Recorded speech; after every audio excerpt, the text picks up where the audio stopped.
دین اسلام نے نکاح کو عبادت قرار دیا۔ حدیث مبارکہ میں ہے ان نکاح نصف الایمان، نکاح آدھا ایمان ہے۔ اور بعض احادیث میں ہے کہ ایک کوارا آدمی نماز پڑھتا ہے تو اس کو ایک نماز پڑھنے پر ایک نماز کا ثواب ملتا ہے، لیکن جب شادی شدہ ہو جاتا ہے پھر ایک نماز پڑھتا ہے تو اللہ تعالیٰ اس کو 21 نمازوں کا ثواب عطا فرماتے ہیں۔ اس کی کیا وجہ کہ اب اس کے اوپر حقوق العباد آ گئے۔ حقوق العباد پورے کرتے ہوئے جب یہ حقوق اللہ کو پورا کرتا ہے اللہ اس کا اجر بڑھا دیتا ہے۔ نبی اسلام نے ارشاد فرمایا چند باتیں سنن المرسلین میں سے ہیں، یعنی سب رسولوں نے اس پر عمل کیا۔ ان میں سے ایک السواک، کہ مسواک کرنا سب رسولوں کی سنت ہے۔ دوسری بات النکاح، نکاح کرنا یہ سب رسولوں کی سنت ہے۔ التعطر، تیسرا خوشبو کا استعمال کرنا یہ بھی سب رسولوں کی سنت ہے۔ کوئی رسول ایسے نہیں گزرے کہ جو صفائی اور پاکیزگی کا خیال نہ رکھتے ہوں، سب عطر استعمال کرتے تھے اور صفائی پاکیزگی کی زندگی گزارتے تھے۔ تو یہ باتیں سنن المرسلین میں سے ہیں۔ حضرت علی رضی اللہ عنہ فرماتے ہیں کہ نبی علیہ الصلوۃ والسلام نے مجھے نصیحت فرمائی کہ علی چند باتوں میں بہت جلدی کرنا۔ کون سی باتیں؟ فرمایا جب نماز ہو جائے تو ادا کرنے میں جلدی کرنا، اور دوسرا جب بیٹی جوان ہو جائے اور اس کا جوڑ کا رشتہ مل جائے تو اس کا نکاح کرنے میں جلدی کرنا، اس میں دیر نہ کرنا، اور تیسری بات کہ اگر تمہارے اوپر کوئی قرض ہو جائے تو قرض کو ادا کرنے میں جلدی کرنا، اور چوتھی بات کہ جب کوئی بندہ فوت ہو جائے تو اس کے کفن دفن کے اندر جلدی کرنا۔ 4 چیزوں میں جلدی کرنے کا حکم مجھے نبی علیہ الصلوۃ والسلام نے عطا فرمایا۔ چنانچہ ماں باپ کی ذمہ داری بنتی ہے کہ بیٹا یا بیٹی جب جوان ہو جائیں تو جتنا جلدی پاسبل ہو اچھا رشتہ مل جائے، مناسب رشتہ، ان کا نکاح کر دینا چاہیے، کیونکہ ہم نے یہ دیکھا ہے جہاں نکاح سستا ہوتا ہے وہاں زنا مہنگا ہوتا ہے، اور جہاں نکاح مہنگا ہوتا ہے وہاں زنا سستا ہوتا ہے۔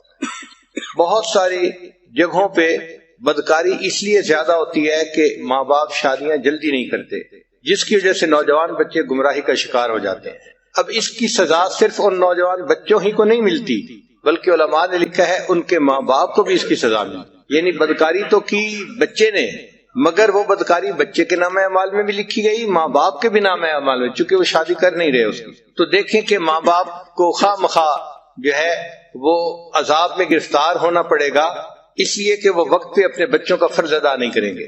جب شادی ہو جائے تو میاں بیوی کو چاہیے کہ آپس میں بہت الفت محبت کی زندگی گزاریں۔ جتنا محبت پیار کی زندگی گزاریں گے اتنا اللہ تعالیٰ کے ہاں سے ان کو اجر اور ثواب ملے گا۔ انسان ہے جب مل جل کر رہتے ہیں تو آپس میں ایک دوسرے کے ساتھ کھٹ پٹ ضرور ہو جاتی ہے۔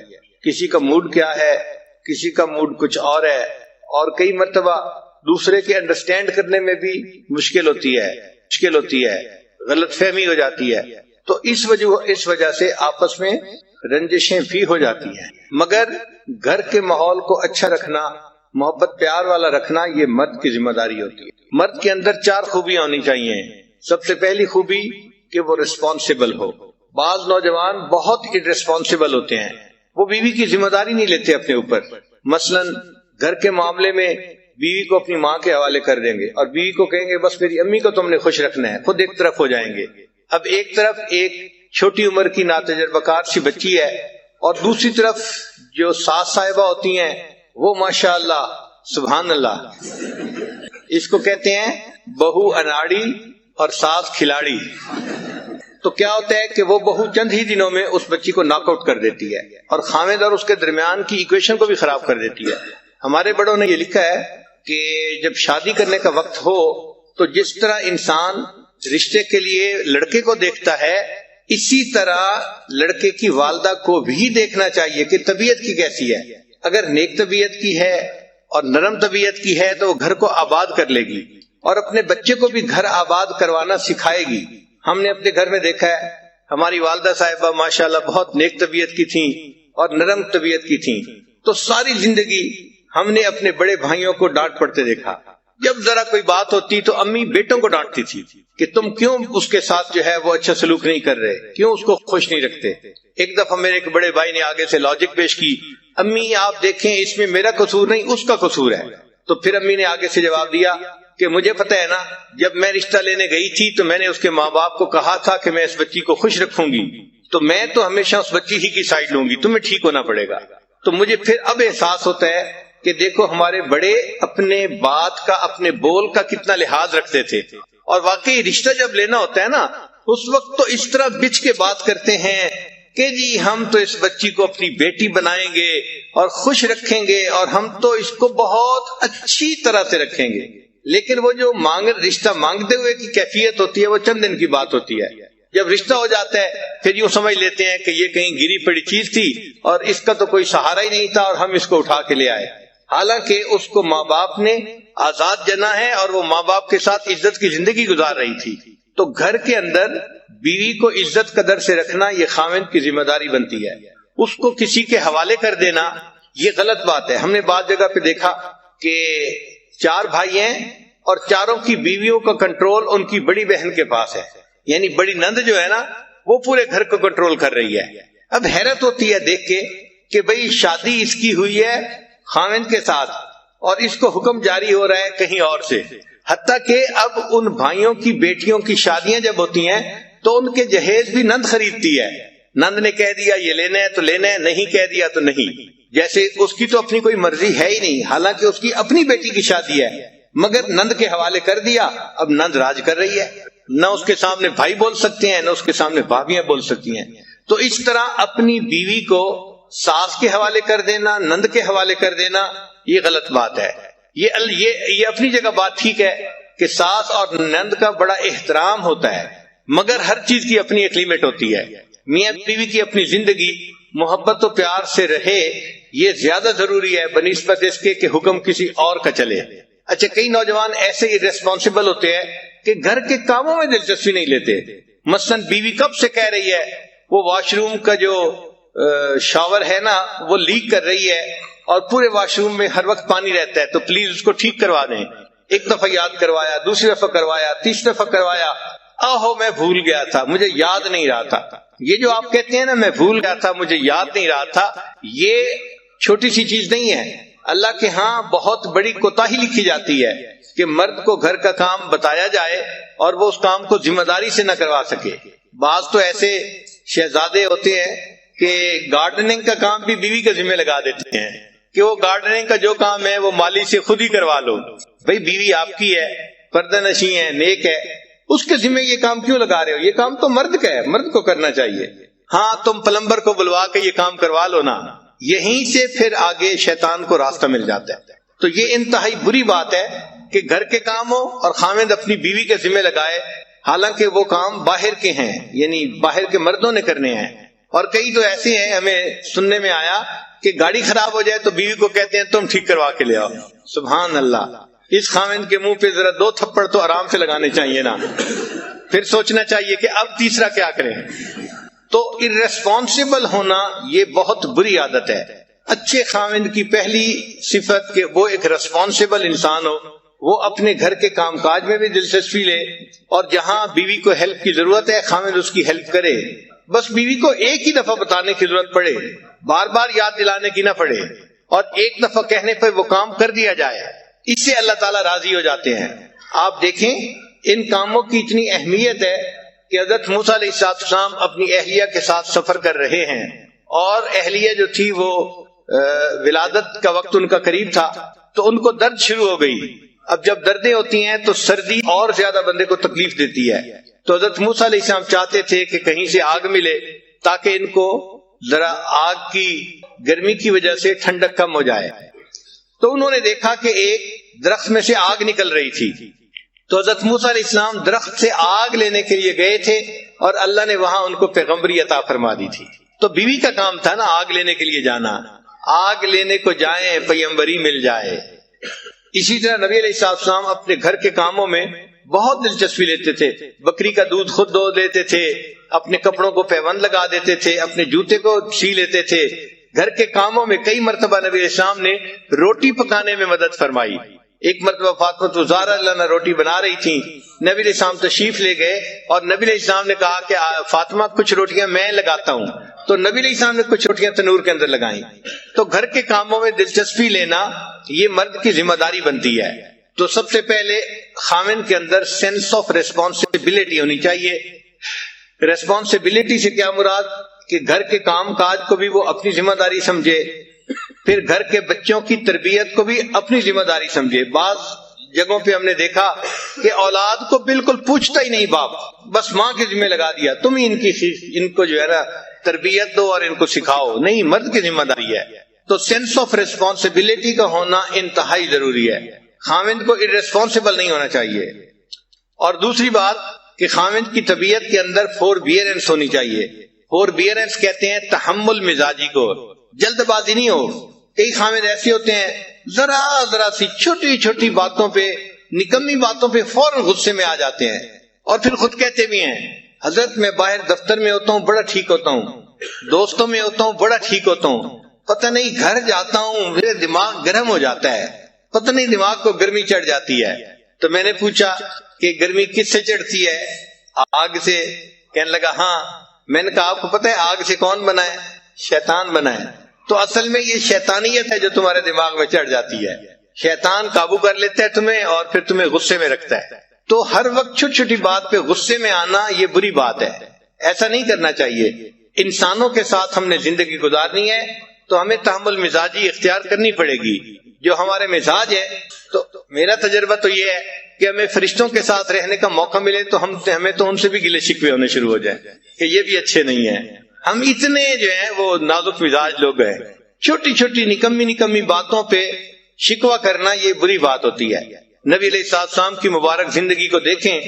آپ اپنے گھر کے اندر عورتوں کے ساتھ اتنا محبت پیار سے رہتے تھے کہ اپنی بیویوں کو خوش رکھتے تھے. نبی علیہ السلام نے فرمایا خیرکم خیرکم لأہلہ، تم میں سے سب سے بہتر وہ ہے جو اپنے اہل خانہ کے لیے بہتر ہو.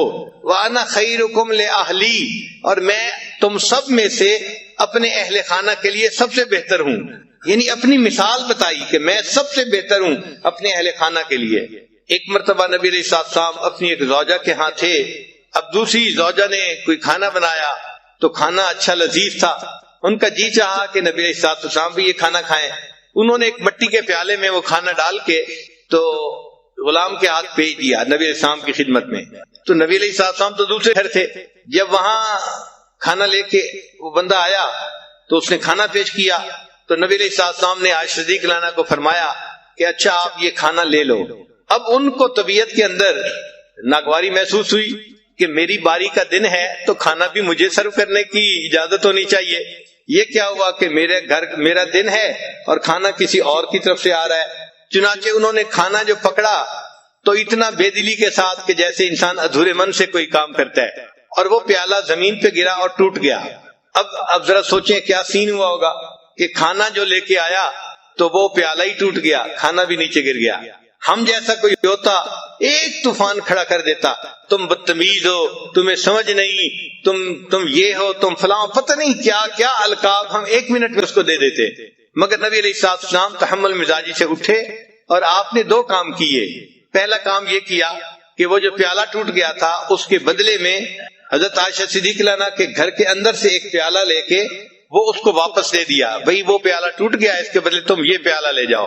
اور پھر اسے فرمایا غارت امو کی، اصل میں تمہاری والدہ کو غیرت آ گئی تھی اس لیے ایسا ہو گیا. یعنی اس کو سمجھا بھی دیا. تو یہ عورت کی فطرت ہوتی ہے، اس کو کچھ چیزیں فیل ہوتی ہیں، شریعت نے بھی اس کا پھر لحاظ رکھا ہے. تو دیکھیں نبی علیہ السلام نے کتنے اچھے طریقے سے اس معاملے کو سلجھا دیا. تو اگر گھر میں کوئی معاملہ ہو جائے تو یہ مرد کی ذمہ داری بنتی ہے کہ وہ ان معاملات کو پیار محبت سے سمجھداری سے سلجھا دے. ایک مرتبہ سیدہ صدیقہ رضی اللہ تعالیٰ عنہ اور نبی علیہ السلام کے درمیان کسی معاملے میں بات ہو رہی تھی. اچھا ابھی بات ہو رہی تھی اور اتنے میں سیدنا صدیق اکبر رضی اللہ تعالیٰ عنہ ملنے کے لیے تشریف لے آئے. تو نبی علیہ السلام نے فرمایا کہ بہت اچھا، ابو بکر آگے تمہارے والد ہیں، ہم ان کو ثالث بنا لیتے ہیں کہ یہ ہمارے معاملے کا فیصلہ کر لے. چنانچہ ابو بکر صدیق عنہ کو اندر بلا لیا. وہ اندر تشریف لائے تو دیکھا کہ عائشہ صدیقہ رضی اللہ تعالیٰ عنہ کسی بات پہ نبی علیہ السلام سے ذرا خفا محسوس ہو رہی تھی. چنانچہ نبی علیہ السلام نے فرمایا عائشہ بات پہلے تم کرو گی یا میں کروں؟ یعنی کون پہلے بات کرے گا؟ تو عائشہ رضی اللہ عنہا نے آگے سے جواب دیا آپ پہلے بات کریں مگر جو کہیں سچ سچ کہیں. اب ایک فطرت ہوتی ہے نا، بات ہوتی ہے. تو انہوں نے یہ لفظ کہہ دیے کہ جو کہیں سچ سچ کہیں. اچھا ابو بکر صدیق عنہ تو عاشق صادق تھے، ان کو بڑا غصہ آیا اچھا نبی علیہ السلام کے سامنے یہ بات کہہ رہی ہے. انہوں نے تو بیٹی تھی نا, تو انہوں نے ایک تھپڑ لگایا عائشہ صدیقہ عنہا کو اور فرمایا کہ تمہارا کیا خیال ہے, نبی علیہ السلام سچ نہیں بولیں گے؟ اب جب تھپڑ پڑا تو خیال تھا کہ دوسرا بھی پڑ جائے گا, تو عائشہ صدیقہ عنہا نبی علیہ السلام کے پیچھے آ کے چھپ گئیں. اچھا جب نبی علیہ السلام کے پیچھے آ کے چھپ گئیں تو نبی علیہ السلام نے بھی محسوس کیا کہ اس کے والد کو غصہ آ گیا ہے, تو ہو سکتا ہے کہ ایک دو اور بھی وہ لگا دے. تو نبی علیہ السلام نے فرمایا ابو بکر, ہم نے تو آپ کو ثالث کے طور پہ متعین کیا تھا, یہ تو نہیں کہا تھا کہ آپ مارنا ہی شروع کر دیں. اچھا ایسا ہے کہ آپ تشریف لے جائیں, ہم میاں بیوی آپس کا جھگڑا خود سمیٹ لیں گے. جب یہ فرمایا تو وہ بکر صدیق لانو تشریف لے آئے. جیسے ہی وہ بکر صدیق لانو باہر نکلے تو نبی علیہ السلام نے مسکرا کے آج صدیق لانو کو دیکھا اور فرمایا دیکھا کہ بوڑھے کے دوسرے تھپڑ سے میں نے تجھے بچایا, اگر میں نے بچاتا تو بوڑھے کا دوسرا تھپڑ بھی تمہیں لگ جاتا. تو مقصد یہ ہے کہ گھروں میں اس قسم کی چھوٹی چھوٹی باتیں ہونا ممکن ہے, اس کی توقع رکھیں, یہ ہوگا, ایسا نہیں کہ ہو ہی نہیں سکتا, ہوگا. نیک سے نیک گھروں میں بھی مس انڈرسٹینڈنگ ہو جاتی ہیں, الجھنیں ہو جاتی ہیں, مگر ان کو سلجھا لینا یہ عقل مندی ہوتی ہے. ان کو اچھے طریقے سے جو ہے وہ ڈیل کر لینا یہ عقل مندی ہوتی ہے. اس کو کہتے ہیں کرائسس مینجمنٹ, اور ہر اچھے خاوند کو کرائسس مینجمنٹ آنی چاہیے. اس کے اندر اتنی سمجھداری ہونی چاہیے کہ اس کرائسس کنڈیشن سے مجھے کیسے نکلنا ہے. نبی علیہ الصلوۃ والسلام کی اہلیہ صاحبہ تھی سیدہ صفیہ رضی اللہ تعالی عنہا, تو خیبر کے جو بادشاہ تھا اس کی یہ بیوی تھی, شہزادے کی بیوی تھی. صاف ظاہر ہے کہ جو شہزادے کی بیوی ہو وہ عورتوں میں بہت خوبصورت اور ہنرمند ہوتی ہے. شہزادہ ایسے تو کسی کو بیوی نہیں چنتا. تو بہرحال نبی علیہ الصلوۃ والسلام سے جب نکاح ہوا تو نبی علیہ الصلوۃ والسلام کے پاس آئیں. اللہ نے ان کو حسن و جمال بھی بہت دیا تھا, اور یہ اچھا کھانا بھی بہت بنایا کرتی تھی, بہت اعلیٰ کھانا بنایا کرتی تھی, جس کی وجہ سے ان کے ساتھ دوسری امہات المومنین کی کئی مرتبہ ذرا انبن ہو جاتی تھی.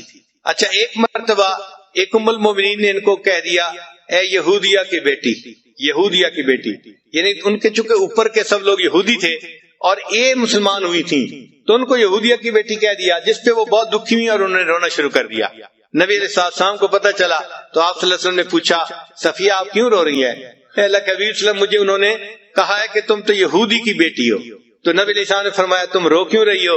تم اسے کہتی کہ نہیں میں ہارون علیہ السلام نبی کی بیٹی ہوں, ان کے خاندان سے تھی, اور میرے چچا موسیٰ علیہ السلام تھے, اور میرے خاوند بھی اللہ کے نبی ہیں. تو ان کو یہ جواب کیوں نہیں دیا؟ تو دیکھیں کتنی سمجھداری کی بات کی. اس کا ان کا دل خوش ہو گیا یہ سن کے کہ واقعی میں کوئی گری پڑی چیز نہیں ہوں. میرے اوپر کے اجداد میں حضرت ہارون علیہ السلام بھی نبی تھے, اور میرے چچا حضرت موسیٰ علیہ السلام بھی نبی تھے, اور اس وقت میں نبی علیہ السلام کی بیوی بھی ہوں, میرے خاوند بھی نبی ہیں. تو نبی علیہ السلام نے فرمایا تم ان کو یہ جواب دے دیتی. تو اس طرح جب بھی کوئی گھر کے معاملہ ہو تو اس کو اچھے طریقے سے سلجھا دینا یہ خاوند کی ذمہ داری ہوتی ہے. تو خاوند کے اندر فوربیرنس ہونی چاہیے. چھوٹی چھوٹی باتوں پہ جلد بازی کر لینا یا جلدی سے کوئی ناپسندیدہ لفظ بول دینا یہ بہت بری بات ہوتی ہے. ہمارا یہ تجربہ ہے, آج کل کے نوجوان چھوٹی چھوٹی باتوں پہ بیوی کو دھمکی دیتے ہیں, میں تمہیں گھر بھیج دوں گا, میں تمہیں گھر بھیج دوں گا, میں تمہیں طلاق دے دوں گا. یہ بہت ہی بری بات ہے. اس سے بری بات اور کوئی خاوند نہیں کر سکتا.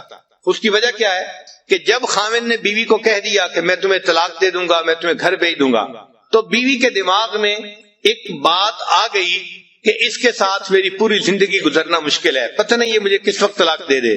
تو بیوی سپلٹ پرسنالٹی بن جاتی ہے. پھر شیطان اس کے پاس آ کے اس کو مشورہ دیتا ہے تم کہیں اپنے لیے اور بھی کوئی پرپوزل دیکھ لو یا کوئی تعلق ایسا دیکھ لو کہ اگر یہ تمہیں چھوڑے تو تم کیا کرو گی.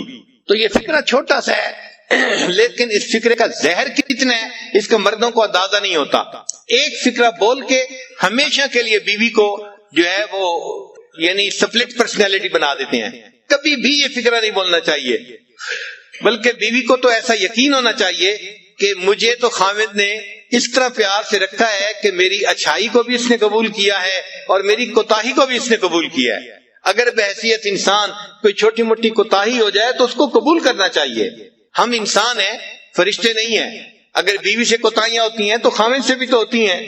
اگر خاوند بیوی کے اندر 10 کوتاہیاں گن لے گا تو بیوی اپنے خاوند کے اندر 100 کوتاہیاں گن لے گی۔ نبی علیہ السلام نے اس کا بہترین حل بتایا، ارشاد فرمایا اگر تمہیں اپنی بیوی کی کوئی بات ناپسندیدہ نظر آئے، اگر تمہیں اپنی بیوی کی کوئی بات ناپسندیدہ نظر آئے تو نبی علیہ السلام نے فرمایا پھر اس کی طرف دیکھو، تمہیں اس میں بہت ساری باتیں پسندیدہ بھی نظر آ جائیں گی۔ تو پسندیدہ چیزیں بھی تو ہوتی ہیں، آخر وہ بچوں کی ماں ہوتی ہے، آخر وہ گھر کے اندر کھانے بناتی ہے، خاوند کے لیے، بچوں کے لیے، سب کے لیے۔ گھر کو اس نے اتنا صاف ستھرا رکھا ہوتا ہے، اس پر اس کو جان مارنی پڑتی ہے، محنت کرنی پڑتی ہے، خود بخود یہ کام نہیں ہو جاتے۔ اگر وہ اتنا سب کچھ کر رہی ہے تو اس کو کریڈٹ بھی ملنا چاہیے۔ باقی رہ گئی بات کہ بھئی چونکہ اس کی جذباتی سوچ ہوتی ہے تو کئی مرتبہ وہ الٹی سیدھی بات بھی سوچ لیتی ہے، کر جاتی ہے، تو تحمل مزاجی سے کام کرنا چاہیے۔ چنانچہ ایک صاحب تھے، وہ اپنی بیوی کی زبان سے ذرا تنگ تھے۔ مرد کا ہاتھ قابو میں نہیں ہوتا، عورت کی زبان قابو میں نہیں ہوتی۔ تو اس نے سوچا کہ میں امیر المومنین حضرت عمر رضی اللہ عنہ کے پاس جاتا ہوں اور ان سے جا کے پوچھتا ہوں کہ میں اس بیوی کا کیا کروں۔ تو عمر رضی اللہ عنہ تو بڑے جو ہے وہ دبدبے والے اور ہمت والے ہیں، تو صاف ظاہر ہے وہ مجھے کہیں گے کہ ذرا اس کو سیدھا کر دو، تو میں پھر خوب کٹائی کروں گا اس کی۔ چنانچہ یہ نیت لے کے کہ مجھے پٹائی کا NOC مل جائے گا اور پھر مسئلہ حل ہو جائے گا، وہ حضرت عمر رضی اللہ عنہ کے پاس آئے۔ ابھی دروازے کے باہر کھڑے تھے کہ وہ سنا کہ حضرت عمر رضی اللہ عنہ سے ان کی بیوی اونچی اونچی زبان میں بات کر رہی تھی، اونچی آواز میں بات کر رہی تھی۔ اب وہ صحابی تھوڑی دیر تو سنتے رہے، اور تھوڑی دیر کے بعد پھر وہ کہنے لگے کہ چلتے ہیں، جب یہی اپنی بیوی سے سن رہے ہیں تو میں ان سے کیا پوچھوں گا۔ اچھا جب وہ جانے لگے تو عمر رضی اللہ عنہ باہر تشریف لائے، تو عمر رضی اللہ عنہ نے اس سے پوچھا کہ بھائی آپ کیوں جا رہے ہیں؟ اس نے کہا جی میں ایک بات پوچھنے آیا تھا، لیکن آپ ہی کے ساتھ وہی کچھ بیت رہا ہے جو میرے ساتھ بیتتا ہے، تو میں آپ سے کیا پوچھتا۔ تو حضرت عمر رضی اللہ عنہ نے اس کو سمجھایا کہ دیکھو یہ میری بیوی ہے، یہ میرے لیے باورچن بھی ہے، میرے لیے درزن بھی ہے، میرے لیے گھر کی بھنگت بھی ہے، میرے بچوں کی ماں بھی ہے۔ اگر میری خاطر یہ گھر کے اتنے کچھ کر سکتی ہے تو کیا میں اس کی صرف بات کو برداشت نہیں کر سکتا؟ یہ عمر رضی اللہ عنہ نے اس کو سمجھایا۔ اس بندے کو بات سمجھ میں آ گئی کہ واقعی ہمیں ان سے تحمل مزاجی کے ساتھ گفتگو کرنی چاہیے۔ اور ایک کتاب میں لکھا ہے کہ آپ لوگوں کو پتہ ہے کہ بیوی حضرت عمر رضی اللہ عنہ سے کیا بات کر رہی تھی؟ عجیب سی بات تھی، سن کے حیران ہو جائیں گے۔ وہ کہہ رہی تھی آپ جو رات کو مدینے میں گشت کرنے کے لیے جاتے ہیں نا، آپ اصل میں مدینے کی عورتوں کو دیکھنے کے لیے جاتے ہیں۔ اللہ اکبر کبیرہ، اللہ اکبر کبیرہ۔ یعنی حضرت عمر رضی اللہ عنہ کا مقام دیکھیں کہ جن کو نبی علیہ السلام فرماتے ہیں کہ جس راستے پہ عمر جاتا ہے شیطان اس راستے کو چھوڑ دیتا ہے۔ جن کی دعائیں نبی علیہ السلام نے مانگی، جو اسلام کے لیے مؤید اور مددگار بن کے آئے، اور جو خلیفہ راشد تھے، ان کے بارے میں بیوی کی سوچ دیکھو، الگ سوچ ہے نا ذرا۔ تو وہ کہنے لگی کہ آپ تو رات کو پہرا جو دیتے ہیں نا مدینے میں جا کے، تو اس لیے دینے جاتے ہیں کہ آپ چاہتے ہیں کہ میں مدینے کی عورتوں کو جا کے دیکھوں۔ تو عورتیں ہیں بیچاری ناقصات العقل، اس لیے ان کو کہا گیا۔ تو وہ اس قسم کی باتیں سوچ لیتی ہیں، ذہن میں رکھ لیتی ہیں، اور کئی مرتبہ الٹی سیدھی بات کر مارتی ہیں۔ تو ان سے تحمل مزاجی ہی سے پیش آنا چاہیے۔ نبی علیہ السلام نے یہی بات سکھائی۔ تو پہلی بات کہ خاوند کے اندر سینس آف ریسپانسبلٹی ہونی چاہیے، اور دوسری بات کہ خاوند کے اندر فوربیئرنس ہونی چاہیے، اور تیسری بات کہ خاوند کو چاہیے کہ اپنی بیوی کی بات کو سنے۔ یہ ایک ایسی غلطی ہے جو آج کے زمانے میں بہت سارے لوگ کرتے ہیں، فرصت ہی نہیں ہوتی بیوی سے بات سننے کی۔ حالانکہ اللہ تعالیٰ نے بیوی کی وائرنگ ہی ایسی کی ہے کہ جب خاوند شام کو گھر آتا ہے تو وہ اپنے گھر کی ساری کارگزاری سنائے بغیر نہیں رہ سکتی، وہ بات اس کے منہ سے نکلنی ہی ہوتی ہے۔ لیکن خاوند اگر اس کی بات نہیں سنتا تو پھر اس کا نقصان ہوتا ہے۔ اس نے بات تو کرنی ہے، وہ پھر یا اپنی کسی کلاس فیلو سے کرے گی، یا بہن سے کرے گی، یا اپنی والدہ سے کرے گی، اور جب وہ کسی تیسرے سے بات کرے گی تو ان کے مشورے ضروری نہیں کہ کوئی بہت مناسب ہوں اور جچے تلے ہوں، وہ الٹے سیدھے مشورے بھی ہو سکتے ہیں۔ ہمارے حضرت رحمۃ اللہ فرمایا کرتے تھے کہ میاں بیوی آپس میں ایک دوسرے کی وجہ سے کبھی نہیں جھگڑتے، ہمیشہ تیسرے کی وجہ سے جھگڑے ہوتے ہیں۔ اور واقعی ہم نے دیکھا ہے کہ جھگڑے کی بنیاد ہمیشہ کوئی نہ کوئی تیسرا ہوتا ہے، چاہے وہ لڑکی کی ماں ہو، لڑکی کی بہنیں ہوں، یا لڑکے کی والدہ ہو، لڑکے کی بہنیں ہوں، کوئی نہ کوئی تیسرا ہوتا ہے جو میاں بیوی کی ایکویشن خراب ہونے کا ذریعہ بنتا ہے۔ تو اس لیے خاوند کی یہ ذمہ داری ہے کہ جب وہ باہر سے آئے تو وہ 15-20 منٹ اپنی بیوی کے پاس بیٹھے اور اس سے اس کی بات چیت سنیں جو وہ کہنا چاہتی ہے. اچھا یہ ضروری نہیں کہ اس بات چیت کا جواب بھی فوراً دیں. بیوی کو جواب نہیں فوراً چاہیے ہوتا، صرف بیوی نے کارگزاری سنانی ہوتی ہے. بس آپ توجہ کے ساتھ اس کی بات کو سنیں، اس کے ساتھ آئی کنٹیکٹ رکھیں تاکہ وہ فیل کریں کہ بڑی توجہ سے میری بات سنی جا رہی ہے. جب وہ بات کر لے گی نا تو وہ بڑی مطمئن ہو جائے گی. تو لسن ٹو یور وائف، یہ خاوند کی ذمہ داری بنتی ہے.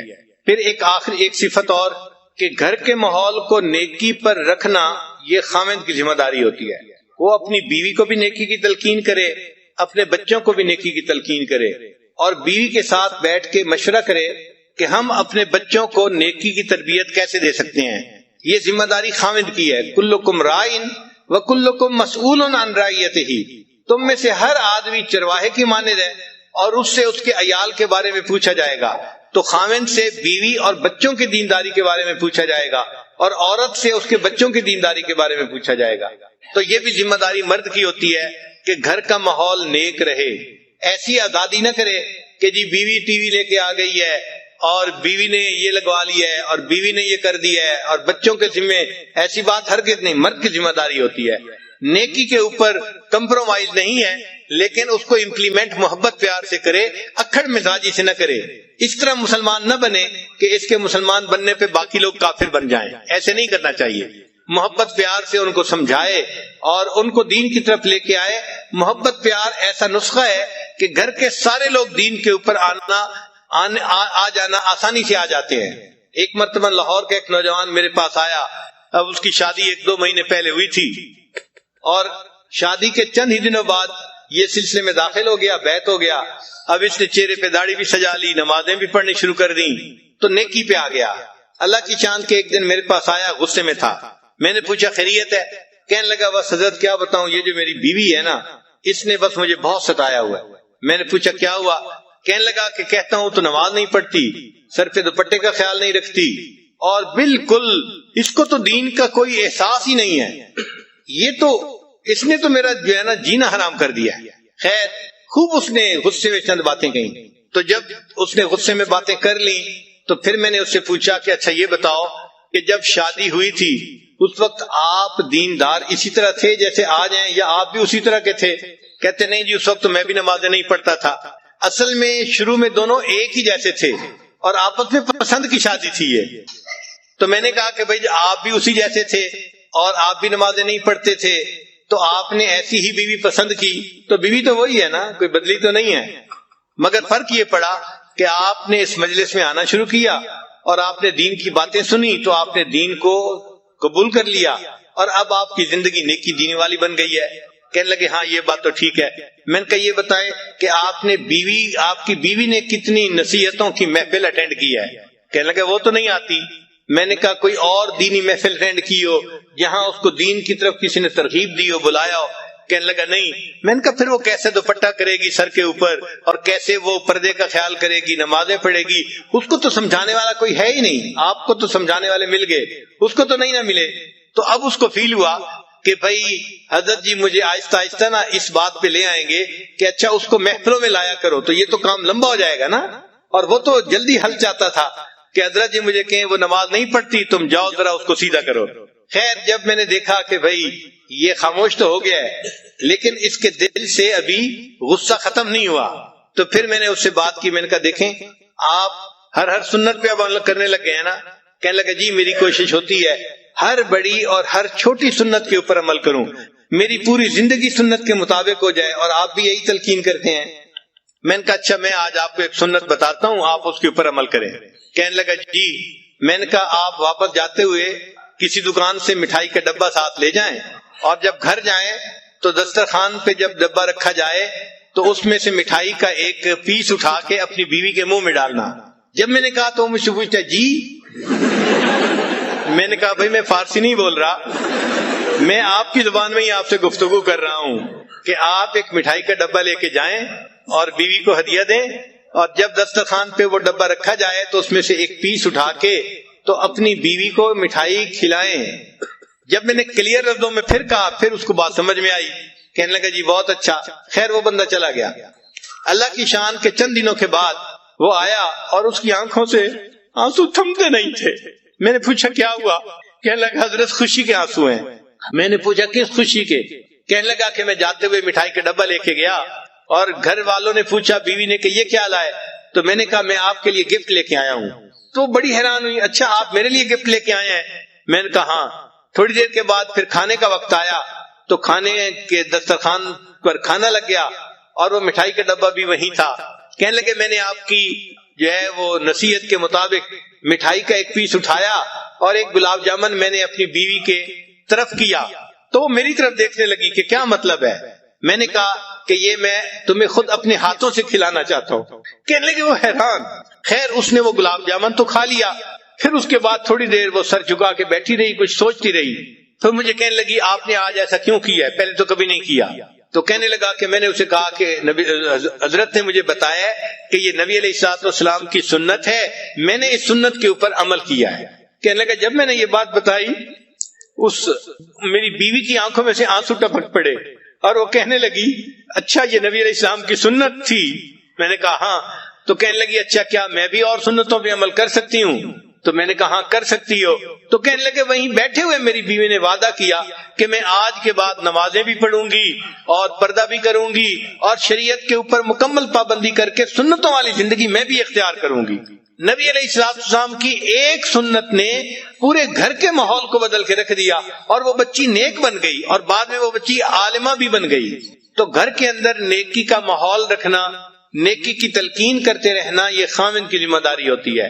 ہمارے حضرت رحمت اللہ علیہ فرمایا کرتے تھے کہ جو خاوند اپنے گھر میں نیکی کے ماحول کا خیال نہیں کرتا، جو خاوند اپنے گھر میں نیکی کے ماحول کا خیال نہیں کرتا، اس گھر کے مردوں میں اور مردوں میں کوئی فرق نہیں ہوتا. یہ ہمارے حضرت مرشد عالم رحمۃ اللہ فرماتے تھے کہ جو مرد اپنے گھر میں گھر والوں کو نیکی کی تلقین نہیں کرتا، اس گھر کے مردوں میں اور اس گھر کے مردوں میں کوئی فرق نہیں ہوتا. تو یہ خاوند کی ذمہ داری ہوتی ہے.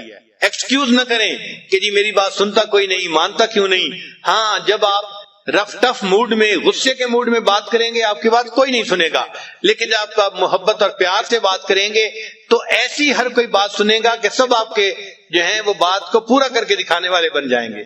بچے بھی آپ سے محبت کریں گے، بیوی بھی آپ سے محبت کرے گی. تو یہ صفت بھی خاوند کے اندر ہونی چاہیے. نبی علیہ الصلوۃ والسلام اپنی زوجہ سے کتنی محبت کرتے تھے اس کے بارے میں تو بہت ساری احادیث ہیں.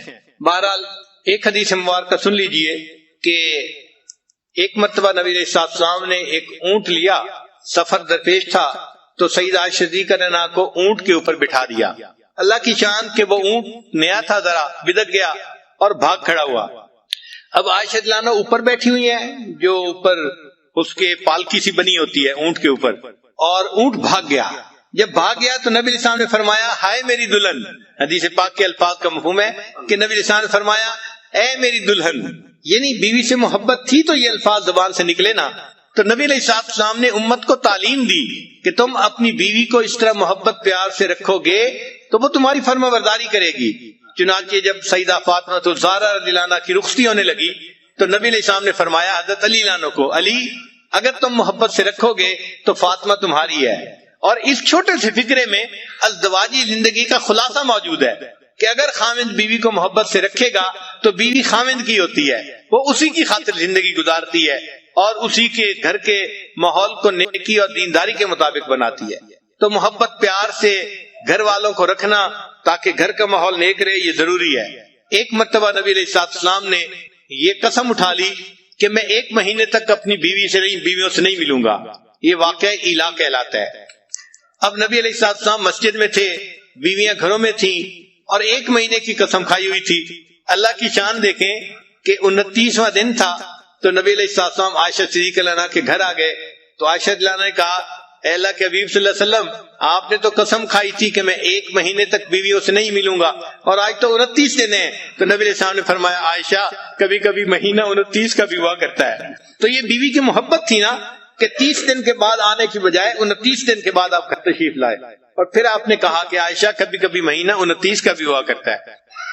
ایک مرتبہ عائشہ صدیقہ عنہا نے پوچھا اے اللہ کے حبیب صلی اللہ علیہ وسلم، آپ کو مجھ سے محبت کس طرح کی ہے؟ تو نبی علیہ السلام نے جواب میں فرمایا کہ جس طرح رسی کی گانٹھ ہوتی ہے ایسی گانٹ کہ جس کو جتنا کھینچا جائے وہ اتنی مضبوط ہوتی چلی جاتی ہے. تو میری محبت بھی آپ کے ساتھ ایسی ہے کہ جتنا اس کو کھینچا جائے یہ اتنی مضبوط ہوتی چلی جاتی ہے.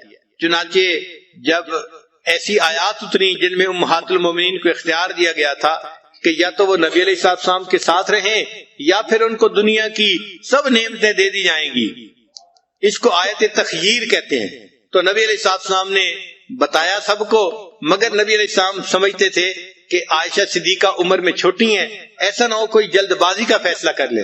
تو نبی علیہ السلام نے امہات المومنین کو یہ بات بتائی کہ اللہ نے آپ لوگوں کو اختیار دیا ہے، آپ دونوں اس میں ایک چیز کو چن لے، فیصلہ کر لیں، مگر عائشہ آپ کو میں بتا رہا ہوں کہ آپ اکیلی فیصلہ نہ کرنا، آپ اپنے ماں باپ سے مشورے کے بعد فیصلہ کرنا. کیونکہ نبی علیہ السلام کو یقین تھا کہ جب یہ اپنے والد ابوبکر صدیق عنہ سے مشورہ کرے گی تو وہ ان کو یہی کہیں گے کہ تم جو ہے غربت تنگی کو برداشت کر لو اور نبی علیہ السلام کے ساتھ ہی رہو.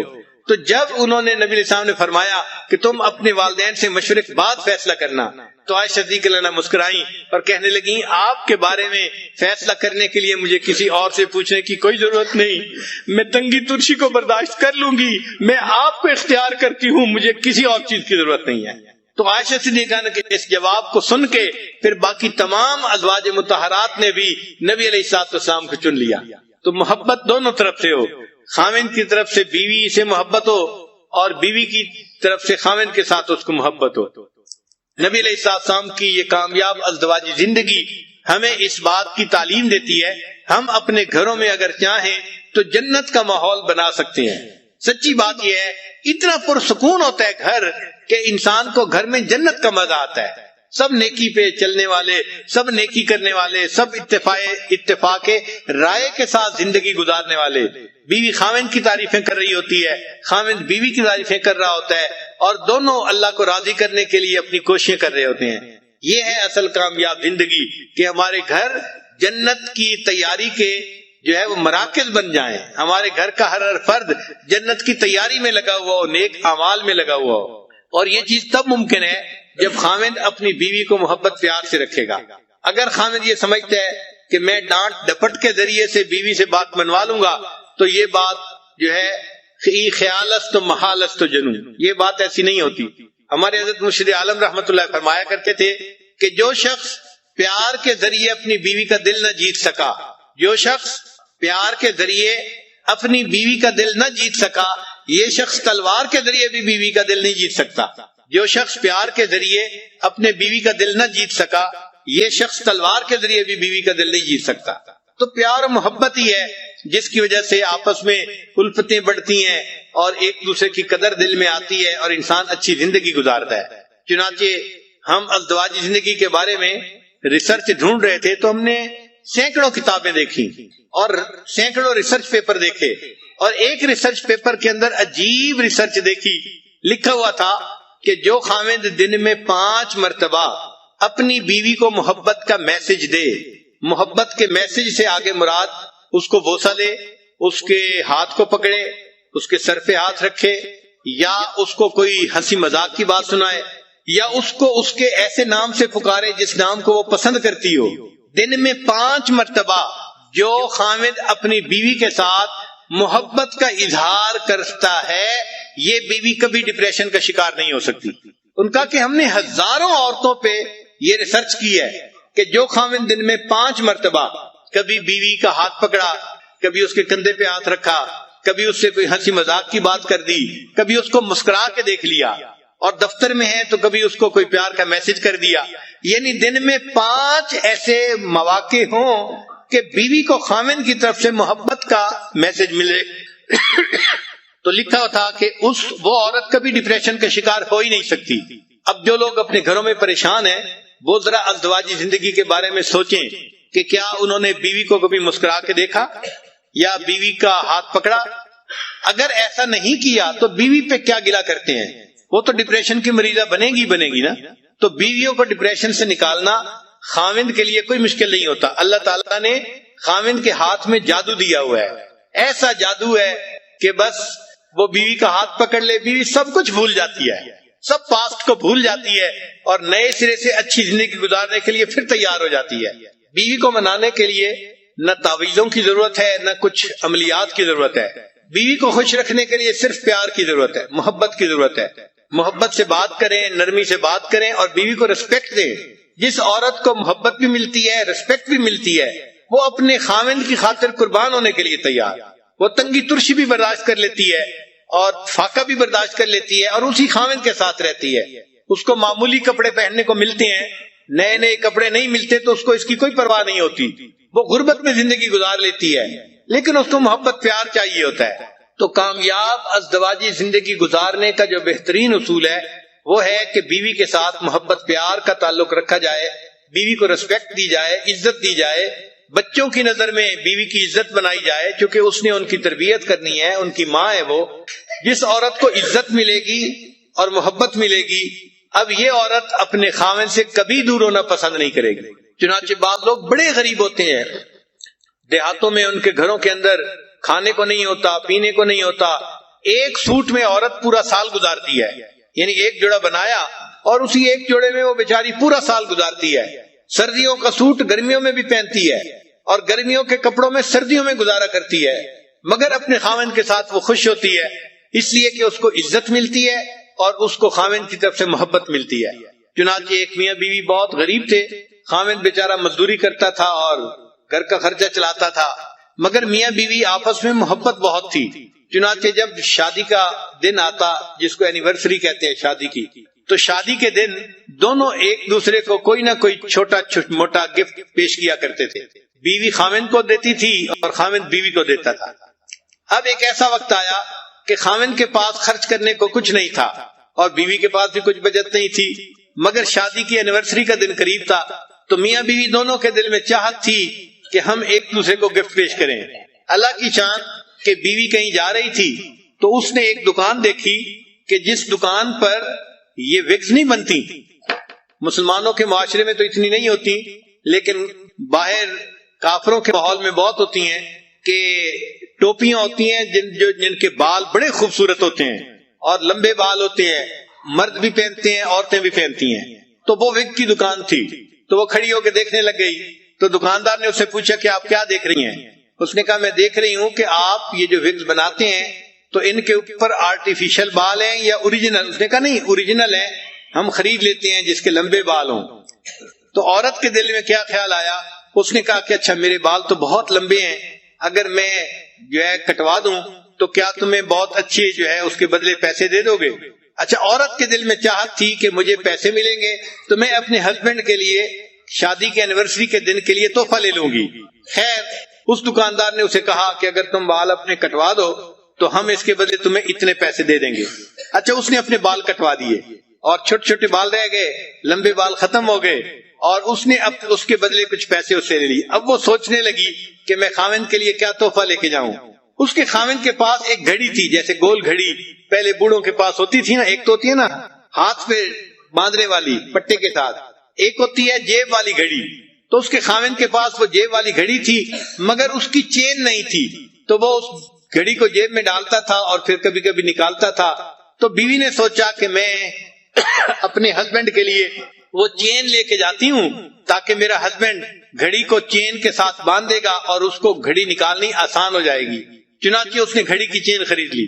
اب جب وہ گھر پہنچی تو میاں بیوی دونوں ایک دوسرے کے پاس بیٹھے، انہوں نے کھانا کھایا.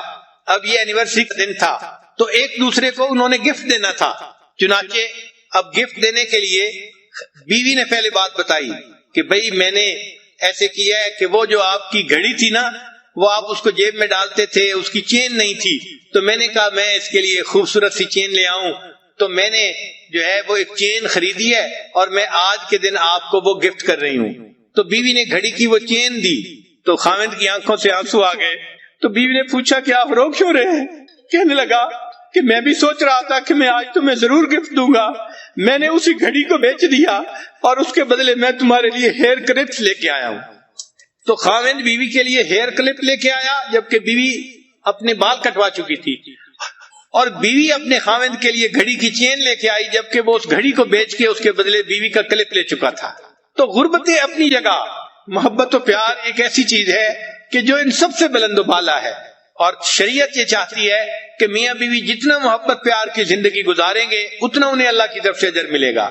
حدیث مبارکہ کا مفہوم ہے خاوند جب بیوی کو دیکھ کے مسکراتا ہے اور بیوی خاوند کو دیکھ کے مسکراتی ہے، اللہ تعالیٰ ان دونوں کو دیکھ کے مسکراتا ہے۔ تو ذرا غور کیجئے نا کہ اللہ تعالیٰ کو خوش کرنا کتنا آسان ہے۔ خاوند جب بیوی کو دیکھ کے مسکراتا ہے اور بیوی خاوند کو دیکھ کے مسکراتی ہے، اللہ تعالیٰ ان دونوں کو دیکھ کے مسکراتا ہے۔ اور جنت میں جانا بھی بہت آسان ہے، سمجھنے کی بات ہے۔ غور کیجئے، حدیث مبارکہ میں ہے کہ جو عورت پاک دامنی کی زندگی گزارنے والی ہو اور فرائض پورے کرنے والی ہو اور اس حال میں مرے کہ اس کا خاوند اس سے خوش ہو، اللہ تعالیٰ اس کے لیے جنت کے دروازے کھول دیں گے، وہ بلا حساب سیدھی جنت میں جائے گی۔ اب اس حدیث پاک کو پڑھ کے مرد یہ سمجھتی ہیں کہ بھئی عورت کے لیے جنت میں جانا تو بہت آسان ہے۔ بھئی عورت کے لیے جنت میں جانا یقیناً آسان ہے اگر وہ اپنے خاوند کی خدمت کرے گی، اس کو خوش رکھے گی اور فرائض پورا کرے گی، تو حدیث پاک سے ثابت ہے کہ اللہ تعالیٰ اس کو جلدی جنت عطا فرما دیں گے، وہ سیدھی جنت میں جائے گی۔ مگر اگر خاوند نے اس کو زندگی میں خوش رکھا ہے تو سوال یہ ہے کہ کیا وہ خاوند کے بغیر جنت چلی جائے گی؟ بھئی جو بھی اپنے خاوند سے خوش ہے، اگر اس کو اختیار دیا گیا کہ جنت چلی جاؤ تو کیا وہ خاوند کے بغیر چلی جائے گی؟ نہیں جائے گی، اس کی وفا کے خلاف ہے، کبھی ہو ہی نہیں سکتا کہ وہ خاوند کے بغیر جنت میں جائے۔ تو اگر بیوی جلدی جائے گی تو بیوی خاوند کو بھی ساتھ لے کے جائے گی۔ یہ جنت میں جانے کا سب سے آسان طریقہ ہے، خاوند بیوی کو خوش رکھے، بیوی خاوند کو خوش رکھے، اللہ تعالیٰ بیوی کو جلدی جنت عطا فرمائیں گے اور بیوی خاوند کے بغیر جنت میں نہیں جانا پسند کرے گی۔ اللہ تعالیٰ ہمیں نیکی تقوی کی زندگی گزارنے کی توفیق عطا فرمائے اور ایک مثالی خاوند بن کر اللہ زندگی گزارنے کی توفیق عطا فرمائے۔ جو غلطیاں کوتاہیاں ہو گئی ہیں اپنی بیویوں سے معافی مانگ لینے میں کوئی حرج نہیں ہے، دنیا میں ان سے معافی مانگ کے خوش کر لیجئے اور ایک نئی زندگی محبتوں والی شروع کر دیجئے۔ وآخر دعوانا ان الحمد للہ رب العالمین۔